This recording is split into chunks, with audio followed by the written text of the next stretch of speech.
The silver ship appeared on a Tuesday morning, its massive hull breaking through the cloud cover over New York City like a second sun. Traffic ground to a halt as millions of faces turned skyward, phones recording the moment humanity's solitude in the cosmos officially ended.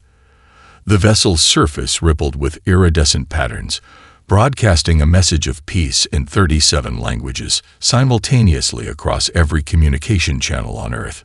Ambassador Kithrix stood 9 feet tall, their crystalline exoskeleton refracting light in mesmerizing patterns as they descended the ship's gravity ramp.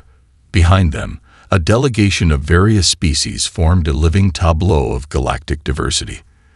The United Nations Security Council, hastily convened, watched with a mixture of awe and carefully concealed apprehension as the alien contingent approached. "We bring greetings from the Galactic Council." Kethrix's translator device conveyed in perfectly modulated tones. "Your species has achieved the necessary technological and social benchmarks for first contact. We come to welcome humanity into the greater community of spacefaring civilizations." Dr. Sarah Chen, Earth's hastily appointed diplomatic liaison, stepped forward. At 5'4", she barely reached Kithrix's midsection, but her voice carried clearly across the plaza. "Earth welcomes the Galactic Council. We look forward to peaceful exchange and mutual understanding." Over the next 72 hours, the world transformed. Stock markets soared as alien technology companies announced trade partnerships. Universities worldwide began incorporating xenolinguistics into their curricula. Social media exploded with memes about humanity's new alien neighbors. But beneath the celebration, careful observers might have noticed the tension in military leaders' faces during press conferences, the way certain questions about Earth's demographics were smoothly deflected. The peculiar emptiness of Central Park's playgrounds on a warm spring afternoon. Rax 299, the Council's chief sociological researcher, noticed. Their compound eyes tracked the movements of humans through the streets of Manhattan, recording behavioral patterns that didn't quite align with their extensive pre-contact studies. Ambassador, Rax 299, chittered privately to Kithrix. "The infrastructural allocation appears inefficient. They maintain extensive facilities that see minimal use." Kithrix's crystalline fingers tapped against their datapad, bringing up thermal imaging of the city. "Elaborate, researcher." "Observe these structures." Rax 299 highlighted several buildings. Educational facilities, recreational areas designated for physical development, entertainment centers, all operating significantly below capacity. Yet they're maintained at full environmental control levels. The energy expenditure is puzzling. Their conversation was interrupted by Dr. Chen, who appeared with a fresh itinerary. "Ambassador Kithrix, we've arranged a tour of our sustainable energy facilities. I believe you'll find our solar conversion technology particularly interesting." Kithrix noted how quickly the human directed them away from the residential sectors, how smoothly she guided conversations toward industrial and economic matters. Most species displayed their young prominently during first contact, eager to demonstrate their genetic viability to the galactic community. Humans seemed to discuss everything except their children. Later that evening, as Kithrix compiled their initial report, they reviewed footage from their sensory recordings. A small detail caught their attention, a brief glimpse through a basement window, showing a service tunnel that didn't appear on any of the city plans they'd been provided. More curious still was the faint echo of what sounded like laughter, quickly muffled, emanating from the tunnel's depths. The ambassador filed that observation away, marking it for further investigation. Humans were proving to be far more interesting than initial surveys had suggested. As night fell over New York City, lights blazed from office buildings and adult entertainment venues, but the suburbs remained strangely dim and quiet. No children rode bikes in the streets or played in yards, despite the pleasant weather. Something was off about humanity's presentation to the galaxy, and Kithrix intended to discover exactly what these clever primates were hiding. Zix 427's quarters aboard the council ship hummed with the soft glow of holographic displays. Population charts hovered in the air, their patterns taunting the young researcher with impossible contradictions. According to official records, Earth's birth rates had plummeted over the last 15 years. Yet genetic diversity readings showed no signs of the bottleneck such a decline should have caused.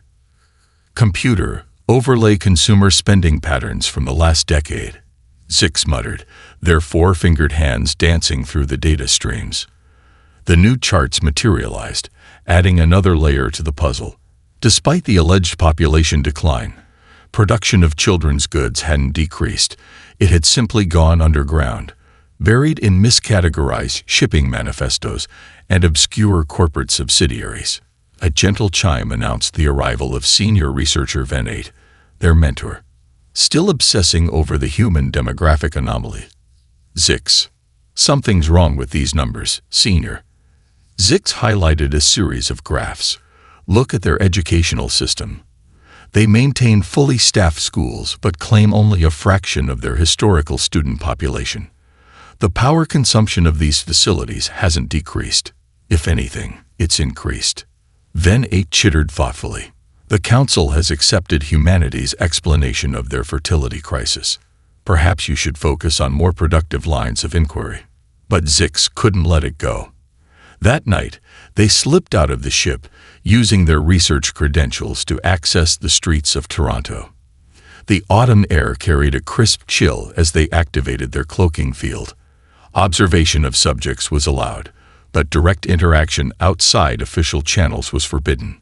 A woman caught their attention. She pushed a cart loaded with supplies through the quiet streets, her movements purposeful but furtive. According to her ID signature, Dr. Maria Alvarez was a geologist specializing in urban subsurface analysis. Yet her cart contained educational materials, children's vitamins, and what appeared to be gaming consoles. Zix followed her to an abandoned shopping mall on the city's outskirts. The woman approached what appeared to be a service entrance, entered a complex series of codes, and vanished inside. Infrared scanning showed her heat signature descending far deeper than any normal basement should allow. The next day, Zix expanded their investigation. They discovered similar patterns in cities across the globe. Supplies vanishing into dead ends. Heat signatures where there should be none. Brief, quickly muffled sounds of young voices emerging from supposedly abandoned structures. Most telling were the archives. Humanity's entertainment media from just 2 decades ago showed children everywhere, in streets, parks, schools. The contrast with the present was stark. Current media depicted an adult-centric world, with children appearing only in carefully curated historical contexts. Computer, access Council records of pre-contact observations, Zix commanded. The data streamed across their screens. Satellite imagery, radio transmissions, long-range cultural analysis. They noticed something odd. Gaps in the coverage, periodic blind spots in the surveillance. Almost as if they knew we were watching. Zix whispered to themselves, and didn't want us to see something. A priority message flashed across their screen. The Council was convening an emergency session. A power fluctuation in Buenos Aires had revealed something unprecedented. Zix's hearts raced as they read the preliminary report. Their research was about to become the center of a galactic crisis. As they hurried to the Council chambers, Zix passed a group of human diplomats. Dr. Chen was among them, her face tight with concern as she spoke urgently into a communications device. The Buenos Aires facility is compromised. Initiate Protocol Omega. Keep the children safe. Zix pretended not to hear, but their recording implants captured every word. The mystery of Earth's missing children was about to break wide open, and with it, humanity's carefully constructed facade would crumble. What Zix couldn't know was that this revelation would shake the foundations of galactic society itself. Deep beneath Seattle's rain-slicked streets, researcher Ven 8 stared at their seismic monitoring equipment in disbelief. The underground network they'd detected wasn't just extensive, it was impossible.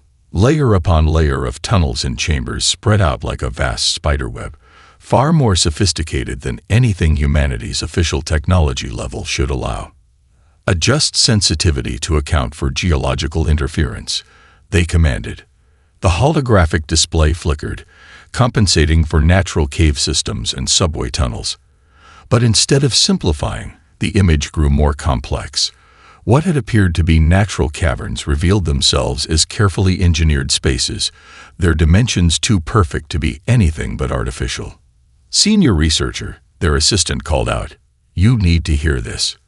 The audio feed crackled to life, and Ven 8's respiratory rates spiked.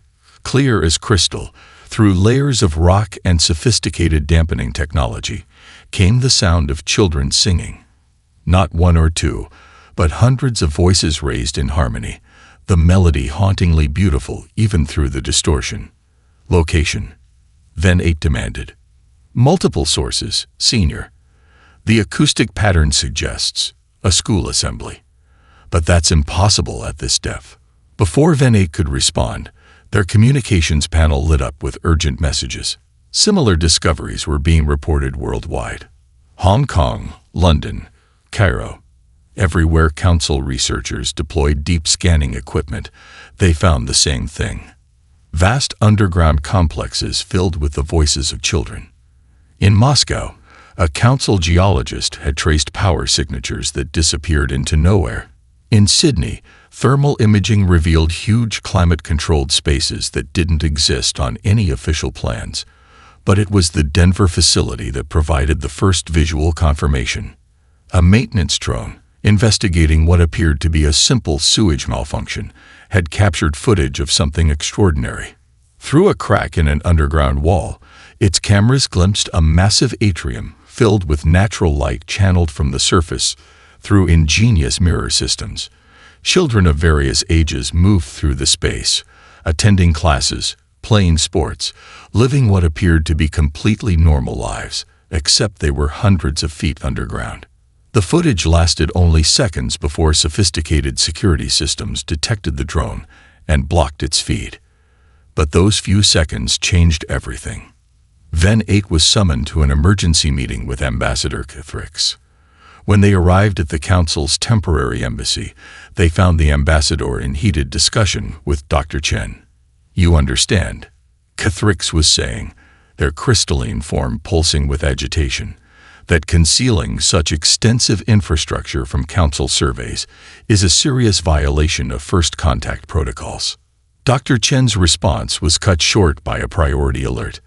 The Buenos Aires facility, one of the largest they'd detected, was experiencing power fluctuations that threatened to expose its entire existence to surface sensors. "We need to evacuate," she snapped into her communicator, dropping all pretense. "Get those children to the backup facilities now." The room fell silent. It was the first official acknowledgement of what the Council had discovered. Cathrix's voice was dangerously quiet. "Dr. Chen, I believe you owe us an explanation." "No," she replied, her voice steady despite her obvious stress. "You owe us one. This isn't the first time Earth has encountered alien life, Ambassador. But it may be the first time we've met aliens who didn't come here to steal our children." The silence that followed was deafening. In that moment, Ven 8 realized they weren't just witnessing the exposure of humanity's greatest secret. They were uncovering evidence of something that threatened the Council's understanding of their own galaxy. As emergency protocols activated across the globe, bringing humanity's hidden generation into motion through their underground boulevards, Ven 8 couldn't help but marvel. They'd come expecting to find a primitive species taking its first steps into galactic society. Instead, they'd found a civilization that had been silently preparing for this moment for generations, protecting their most precious resource in the most extraordinary way imaginable. The real question was, what had happened to make such measures necessary? The Council's emergency chamber fell into stunned silence as Dr. Chen activated the holographic projector. The image that materialized showed a different Earth. 23 years ago, a small town in rural Minnesota vanished overnight, leaving nothing but empty homes and desperate parents. 2 months later, an entire school disappeared from suburban Tokyo. then a kindergarten in Berlin. Each incident carefully covered up, explained away as relocations or accidents. The first ones came in ships that looked like stars. Dr. Chen's voice was steady, but her hands trembled. They called themselves the Nurturists. They claimed they wanted to study human cognitive development. We were so eager for contact, so proud to be noticed, that we didn't see the truth until it was too late. The hologram shifted to show a massive vessel, its hull adorned with symbols that made Kethrix's crystalline structure vibrate with recognition. Impossible, the ambassador whispered. That design configuration was outlawed millennia ago. The children they took were never seen again, Dr. Chen continued. But they left something behind. Data crystals containing records of their experiments. They were fascinated by human neural plasticity, by our children's ability to learn and adapt at rates their species couldn't comprehend. Ambassador Kethrix watched in horror as the next images played out. The second species arrived 5 years later. The collectors, with their promises of advanced education and cultural exchange. The third came 3 years after that, not even bothering with pretense, simply taking what they wanted. 312 children. Dr. Chen's voice cracked. That's how many we lost before we understood, before we started fighting back. The hologram showed humanity's response, the beginning of the greatest engineering project in Earth's history. Entire cities were secretly hollowed out, creating vast underground sanctuaries. New construction techniques were developed to hide thermal signatures. Acoustic dampening technology had advanced by decades in mere years. Every missing child broke us. A new voice spoke. General Maria Santos stepped forward, her military uniform adorned with unfamiliar insignia. But every heartbreak made us stronger, smarter, more determined. We created Operation Sanctuary not just to hide our children, but to prepare them. The next images showed the underground complexes in their full glory, not mere bunkers, but entire cities beneath cities. Schools, parks, advanced training facilities. Children learning not just standard subjects, but xenobiology, advanced physics, and tactical operations. The generation you've discovered, Santos continued, isn't just hidden. They're humanity's answer to a hostile universe. Each child knows 6 languages, including 3 alien dialects. They understand more about galactic technology than most of our top scientists. They've been raised not in fear, but in preparation. Preparation for what? Kethrix demanded. Dr. Chen's answer chilled the chamber. For you, for any species that might come for them, and for the day we take the fight back to those who started this. The final hologram revealed humanity's full hand, a network of orbital defense satellites disguised as debris, weapons platforms hidden in plain sight, and most shocking of all, detailed intelligence on the movements and operations of the 3 species that had preyed on Earth's children. We've been sabotaging their operations on other worlds, Santos stated flatly. Every time they try to harvest children from another developing civilization, they find their ships mysteriously malfunctioning, their landing parties encountering accidents. We've protected 47 species so far, none of whom know we exist. The council representatives looked at each other in dawning comprehension. The inefficient infrastructure that had puzzled their researchers wasn't inefficient at all. It was a facade, concealing humanity's true capabilities and intentions. So now you know, Dr. Chen concluded. The question is, what happens next? Because humanity's children are coming out of hiding, but not to submit to any authority. They're emerging to take their place as protectors, and nothing in this galaxy will ever harm them again. In the silence that followed, Kethrix realized that this wasn't just a first contact situation gone awry. This was the beginning of a fundamental shift in galactic power, and it had started with humanity's unwavering determination to protect their young. The Galactic Council's emergency session erupted into chaos. Representative after representative demanded to be heard, their voices mixing into a cacophony of alien languages. The massive chamber, designed to accommodate 300 species, could barely contain the tension. The implications are staggering. bellowed XR of the security division, their tentacles rioting in agitation. Unknown spacefaring civilizations operating within our territory for decades, conducting unauthorized harvesting operations. This threatens everything we've built. Ambassador Kithrix watched as the holographic display updated in real time, showing the known paths of these predatory species. The patterns were clear now: systematic exploitation of developing worlds, always targeting the young. Worlds that had been dismissed as failing civilizations suddenly appeared in a new light. "There's more," Dr. Chen announced, her voice cutting through the din. She nodded to General Santos, who activated a new data stream. "We've been tracking their movements. We know where they came from, where they're going, and most importantly, where they're keeping the children they've taken." The chamber fell silent as three-dimensional star maps materialized, showing dozens of facilities scattered across the outer rim of known space. Each location was marked with precise coordinates, security analyses, and surveillance footage that couldn't possibly have been obtained by Earth's official level of technology. "Impossible," whispered Venate, their scientific mind racing. "Your species shouldn't have the capability to gather this intelligence."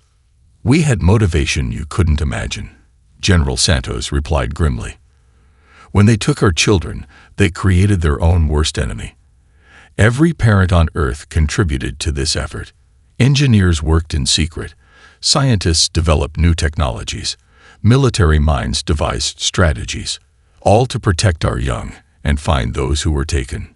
The debate that followed lasted hours. Some council members wanted to immediately launch rescue operations. Others demanded Earth be sanctioned for developing military technology in secret. A few even suggested containing humanity entirely, a notion that died quickly when Dr. Chen quietly displayed just a fraction of Earth's hidden defensive capabilities. "You don't understand," Kithrix finally interrupted, their crystalline form pulsing with intense colors. "This isn't just about Earth anymore. If what they're saying is true, our entire understanding of galactic development is wrong. How many civilizations have we written off as failed that were actually victims? How many species have gone extinct trying to protect their children?" The chamber grew quiet as the implications sank in.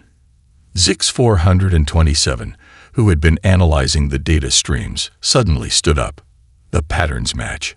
Every civilization we've classified as failed development in the past 50 years shows the same signatures: sudden population decreases, mysterious infrastructure changes, technological developments that don't follow normal progression paths." "They were all fighting back," Dr. Chen said softly. "Some succeeded, like us. Others." The silence that followed was deafening.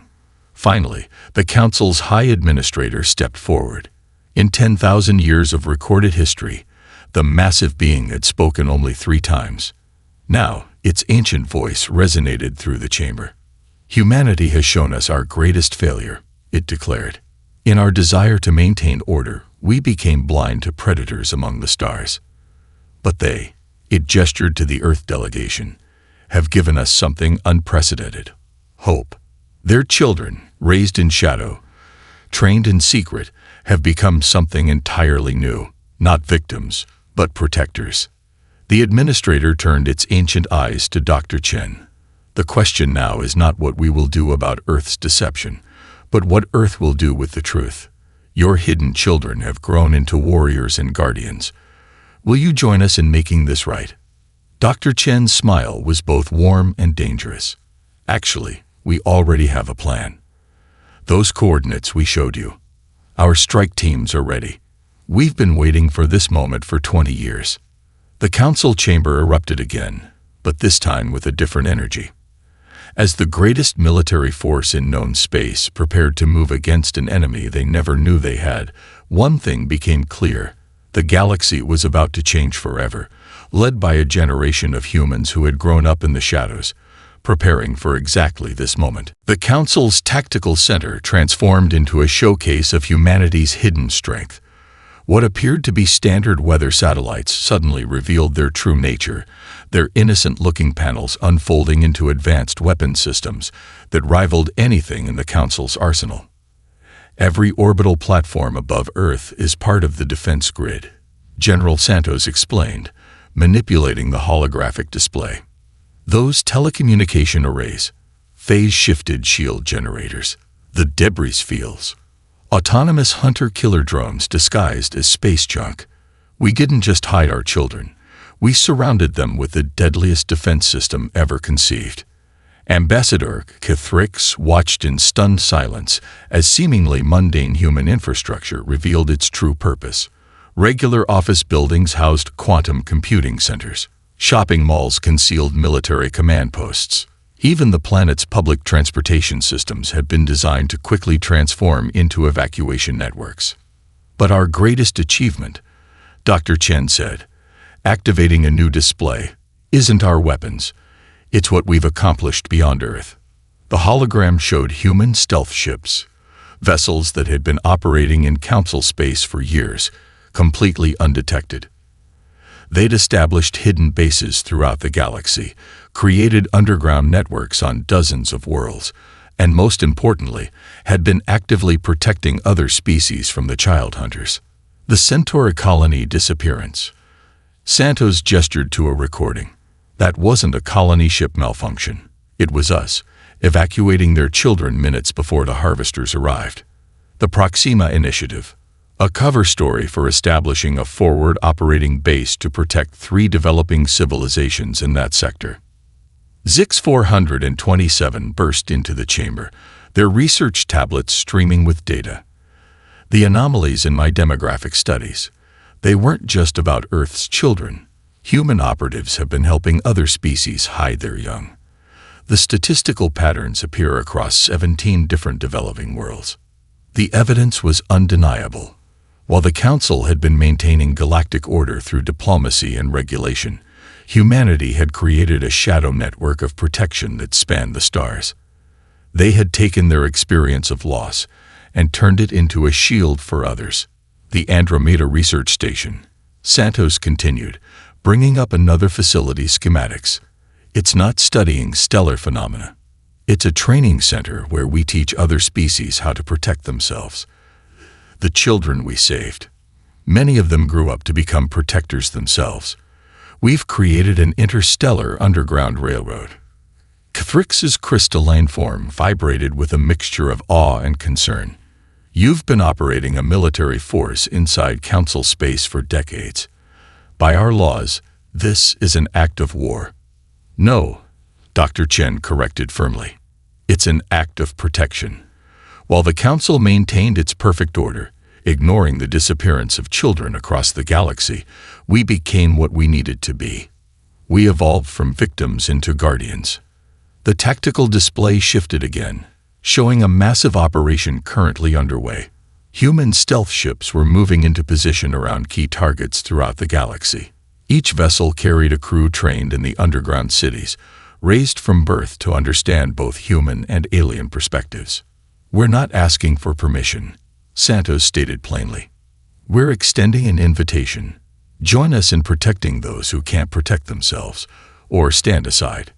Either way, humanity's children are done hiding. The predators who hunt the young are about to learn why humans are so fierce in defending their offspring. The chamber fell silent as the implications sank in. Humanity hadn't just developed in isolation. They'd created a parallel galactic society, one dedicated to protection rather than protocol. Their hidden children had grown up to become something unprecedented, a force that operated between the stars, invisible to both the Council and the predators, defending the defenseless. As if to punctuate this revelation, alarms began blaring throughout the Council complex. A harvester ship had just been detected entering the system, unaware that their routine hunting ground had changed. They were about to encounter not the easy prey they expected, but the full fury of humanity's hidden strength. The time for secrecy was over. The war for the galaxy's children was about to begin. The emergence began at dawn, coordinated across every continent. Massive hidden doors opened in city squares, abandoned lots, and forgotten industrial zones. From the depths of Earth rose a generation that had lived their entire lives preparing for this moment. Sarah Martinez, age 17, led the first group up from the Seattle complex. She moved with the fluid grace of someone equally trained in zero-gravity combat and diplomatic protocol. Behind her came hundreds of others, each bearing the unique marks of their underground upbringing. Pale skin that would soon see its first natural sunlight, eyes that could shift seamlessly between normal and infrared spectrum, neural implants that kept them connected to their vast information network. Status report. She subvocalized, her enhanced vocal cords transmitting on frequencies most species couldn't detect. All complexes reporting synchronized emergence. Came the response from Miguel Chen, her counterpart in the Shanghai facility. No hostile contacts detected in orbit. Council ships maintaining designated positions. In New York, Ambassador Kithrix watched in amazement as the hidden generation revealed themselves. These weren't frightened children emerging from bunkers. They moved with precision and purpose, their underground cities having prepared them for exactly this mission. A 12-year-old boy approached the ambassador, speaking perfect crystalline without the aid of a translator. "I am David Patel, diplomatic liaison for the Junior Guardian Corps. We request permission to establish direct communication with the Council's Youth Development Division." Before Kithrix could respond, their sensors detected multiple ships dropping out of hyperspace. The Harvester fleet had arrived, right on schedule. But this time, instead of finding helpless prey, they faced something unprecedented. Humanity's hidden children moved like a single organism. Those with combat training took up defensive positions. Others, specialized in xenobiology and psychology, began broadcasting specifically designed messages meant to confuse and disorient the Harvester's neural networks. "Fascinating," Zix 427 murmured, recording everything. "They're not just warriors or diplomats. Each child appears to have been trained in multiple disciplines, creating perfect hybrid skill sets we've never seen before." The space above Earth lit up as the hidden defense grid activated, but the real surprise came from the children themselves. Years of living underground had led to innovations no one expected. They had learned to manipulate gravitational fields with their enhanced neural implants, to process information at speeds that rivaled quantum computers, to understand and communicate with artificial intelligence in ways that transcended normal human limitations. In orbit, the Harvester ships found themselves facing opponents who knew their every weakness. The children's neural networks interfaced directly with Earth's defense systems, coordinating strategies with inhuman speed and precision. "We know you," Sarah Martinez's voice transmitted to the Harvester fleet, speaking in their own language. "We know how you think, how you fight, how you prey on the defenseless. We were raised on stories of what you did to our kind. And now we're going to show you why that was a mistake." The battle that followed was unlike anything the Council had ever witnessed. The hidden generation fought not with brute force, but with a perfect synthesis of human intuition and advanced technology. Their underground upbringing had created something entirely new, a bridge between organic and artificial intelligence, between human and alien thought patterns. As the last Harvester ship retreated in disarray, the true scope of humanity's achievement became clear. They hadn't just hidden their children. They had transformed them into something unprecedented in galactic history. Each child was an ambassador, warrior, scientist, and pioneer rolled into one. "This is who we are," Sarah announced to the watching galaxy. "We are the ones you tried to take. Instead, you made us stronger. We are humanity's answer to a hostile universe. Not through conquest or dominance, but through protection and understanding." Around the world, more children emerged from their underground sanctuaries, each bearing the marks of their unique education. Some could interface directly with alien technology. Others displayed profound understanding of tenopsychology. All of them shared a single purpose: to ensure that no species would ever again lose their children to the darkness between the stars. The age of hiding was over. The Age of the Guardians had begun. 6 months after the emergence, the galactic landscape had transformed beyond recognition. The Galactic Council's headquarters on Alpha Centauri now hosted a new division, the Interstellar Guardian Corps, led by humanity's hidden generation. Sarah Martinez stood at the command center, her neural implants processing data streams from across the galaxy. The weeks following their emergence had seen a complete dismantling of the harvester networks. But more importantly, they had found the missing children, or at least those who had survived. Recovery Operation 147 complete, Miguel Chen reported, his hologram flickering beside her. Another holding facility liberated. 312 children from 27 species rescued. Rehabilitation protocols initiated. The rescued children were being transported to Earth's underground cities, now repurposed as healing and training centers. The vast complexes that had once hidden humanity's young now served as sanctuaries for the galaxy's recovered children, places where they could heal and learn to protect others. Report from the diplomatic court, David Patil announced, joining the briefing. At 13, he had already negotiated treaties with 15 species.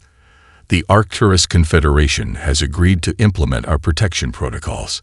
Their children will be the first to receive neural enhancement training. The council chamber had changed too. Where once only adult representatives spoke for their species, now young voices were heard. The hidden generation had proven that age did not determine wisdom or capability. Ambassador Cathrix, who had witnessed it all from the beginning, addressed the assembled representatives.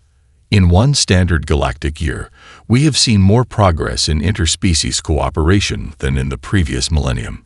The human model of protection and preparation has revolutionized our understanding of developmental potential. The statistics supported this transformation. Attacks on developing worlds had dropped to zero. The predatory species, faced with unified resistance and the exposure of their operations, had retreated to the galaxy's edges. But more importantly, a new way of raising children had emerged, one that balanced protection with preparation, security with growth. We found something interesting in the recovered data. Zix 427, now head of xenosociology, reported. The harvesters didn't target human children just for their neural plasticity. They feared what humanity might become. They saw the potential for humans to unite the galaxy's species, to bridge the gaps between organic and artificial intelligence. They tried to prevent it. And instead, they caused exactly what they feared. Sarah smiled, remembering her own childhood in the Seattle complex. They never understood that putting us in the dark wouldn't make us afraid. It made us adapt, grow stronger, see things differently. We learned to turn darkness into light. The final piece of their transformation came with the establishment of the Guardian Academy. Built in the asteroid belt, it combined the best aspects of Earth's underground cities with advanced alien technology. Here, children from all species trained together, learning not just to defend themselves, but to understand and protect others. The first class graduates next week, Miguel reported proudly. 10,000 students from 300 species, each one capable of interfacing with our defense networks, understanding multiple alien psychologies, and serving as bridges between civilizations. The galaxy watched as this new generation took their place among the stars. They were more than warriors or diplomats. They were living proof that adversity, when faced with determination and unity, could forge something extraordinary. We started this to protect our children, Dr. Chen reflected, standing beside her daughter Sarah. We never imagined they would end up protecting everyone's children. As the sun set on Earth, the underground cities glowed with new purpose. In training rooms and healing centers, in diplomatic chambers and technology labs, the next generation of guardians prepared for their role. They carried within them humanity's greatest strengths: adaptability, determination, and an unwavering drive to protect the innocent. The day aliens found Earth's hidden children hadn't just changed humanity. It had transformed the galaxy into something better, brighter, and more united than anyone had imagined possible. The children who had grown up in shadow had become the light that would guide civilization forward, ensuring that no child would ever again have to hide in darkness. The stars themselves seemed to shine brighter, knowing they were now watched over by those who had emerged from the depths of Earth to become the guardians of all.